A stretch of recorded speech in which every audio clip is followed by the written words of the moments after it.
Hello friends, இன்றைக்கி நம்ம ஒரு அருமையான புதினா புலாவ் எப்படி செய்யலாங்கிறத பார்க்கலாம். இது லஞ்ச் பாக்ஸ் கொடுக்குறதுக்கு ரொம்பவே சூப்பராக இருக்கும். டேஸ்ட்டும் அட்டகாசமாக இருக்கும்.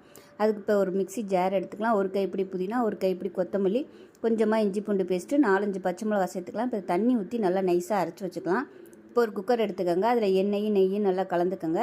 இதில் மீடியம் சைஸாக ஒரு பெரிய வெங்காயம் நீளமாக நறுக்குன சேர்த்து நல்லா பொன்னிறமாக வதக்கிட்டு, ஒரு கைப்பிடி அளவுக்கு உருளைக்கிழங்கையும் சேர்த்து அதோட நல்லா வதக்கிக்கலாம். தேவையான அளவுக்கு உப்பு சேர்த்துட்டு கொஞ்சமாக மிளகாத்தூள் சேர்த்து நல்லா வதக்கி விட்டுட்டு, நம்ம அரைச்சி வச்சுருக்க பேஸ்ட்டையும் சேர்த்து நல்லா பச்சை வாசனை போக வதக்கி விட்டுட்டு, சின்னதாக ஒரு தக்காளி சேர்த்து அதையும் நல்லா வதக்கி விட்டுக்கோங்க. இது கூடவே கொஞ்சமாக கரம் மசாலா சேர்த்துட்டு சுடுதண்ணி காய வச்சு ஊற்றிக்கலாம். ஒரு கப் அரிசிக்கு 2 கப்பு தண்ணி நல்லா சூடு பண்ணிவிட்டு சேர்த்துக்கோங்க. தண்ணி நல்லா கொதிக்கவும் ஜீரக சம்பா அரிசி 20 நிமிஷம் ஊற வச்சுட்டு தண்ணியை வடிச்சிட்டு சேர்த்துட்டு தேவையான அளவு உப்பையும் சேர்த்து குக்கரை மூடி 2 விசில் விட்டுட்டு ஸ்டீம் போனதுக்கப்புறம் இறக்குனோம்னா அருமையான புதினா புலாவ் ரெடி. லஞ்ச் பாக்ஸுக்கு கண்டிப்பாக ட்ரை பண்ணி பாருங்கள், சூப்பராக இருக்கும்.